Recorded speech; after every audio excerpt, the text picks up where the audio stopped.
निसर्गाने आपल्याला सूर्य चंद्र तारे मोफत दिलेत, बरोबर. यावर आपल्या सगळ्यांचा सारखाच अधिकार आहे असं आपल्याला वाटतं. पण तुमचा विश्वास बसेल का जर मी तुम्हाला म्हटलं की एका महिलेने थेट सूर्यच विकत घेतला होता?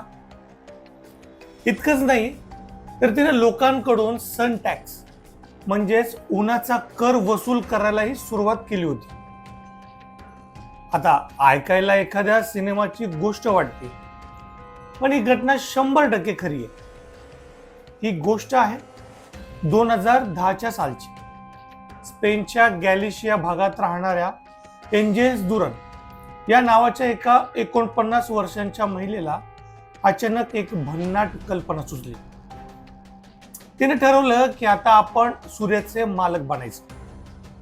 आता तुम्ही म्हणाल की असं कसं शक्य आहे?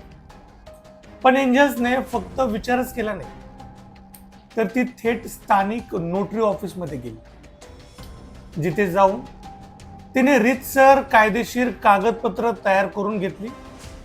त्या सरकारी कागदावर स्पष्ट लिहिलं होतं, मी एंजल्स दुरन, सूर्याची अधिकृत मालकीण.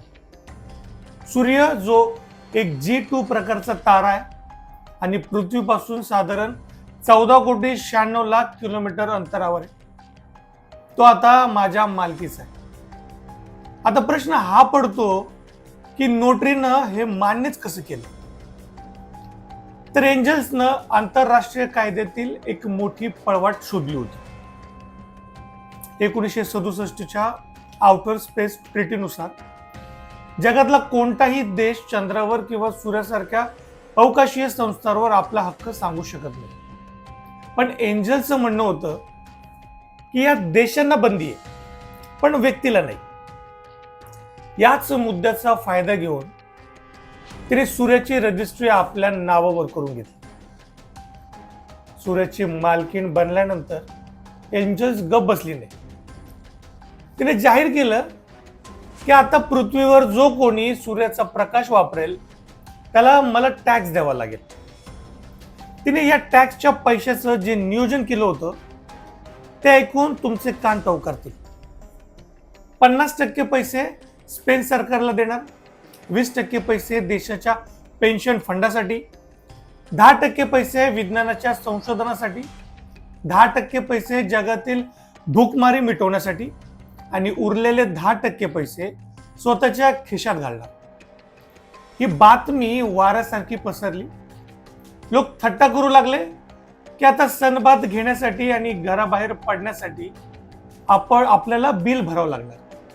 तर काही जण म्हणाले की सोलर पॅनल लावणाऱ्यांना आता एंजल्सला दंड द्यावा लागणार. पण एंजल्स अगदी गंभीर होती. तिने थेट स्पेनच्या उद्योग मंत्रालयाची भेट घेऊन सोलर प्लांटवर फी लावण्याची मागणी केली. अर्थात कायदेशीर तज्ञांनी तिचा हा दावा फेटाळून लावला. कोर्टात तिचा हा अजब तर्क टिकू शकला नाही. पण ही सूर्याची मालकीण इथेच थांबली नाही. 2015 मध्ये तिने चक्क ईबेवर सूर्याच्या जमिनीचे प्लॉट्स विकायला सुरुवात केली. किंमत किती? तर फक्त €1 प्रति स्क्वेअर मीटर, म्हणजेच त्यावेळेचे साधारण ₹100. आश्चर्याची गोष्ट म्हणजे लोकांनी हौसेने हजारो प्लॉट्स खरेदी केले. पण जेव्हा ईबेच्या लक्षात आलं तेव्हा त्यांनी एंजल्सचं अकाउंट ब्लॉक केलं. आता यावर संतापलेल्या एंजल्सनं थेट ईबेवरच गुन्हा दाखल केला. मित्रांनो, एंजल्सचा हा दावा कायदेशीररित्या फेटाळला गेला असला तर या घटनेनं अंतराळातील कायद्यांच्या पळवाटा जगासमोर आणल्या. आजही अनेक लोक चंद्र आणि मंगळावर जमीन विकण्याचे दावे करतात. पण लक्षात ठेवा, कायदेशीररित्या याला कोणतीही मान्यता नाही. पण एका गोष्टीची दाद द्यावी लागेल की जगाच्या पाठीवर अशी ही एक महिला होऊन गेली जिने थेट सूर्यावरच आपला झेंडा फडकवण्याचा प्रयत्न केला. तर काय मित्रांनो, तुम्हाला जर चंद्रावर किंवा सूर्यावर प्लॉट मिळाला तर तुम्ही तो खरेदी कराल का? आता हे मला कमेंट करून नक्की सांगा. आणि हा व्हिडिओ आवडला तर प्रमिल क्षेत्रे या माझ्या YouTube चॅनलला लाईक, शेअर आणि सबस्क्राईब करायला विसरू नका.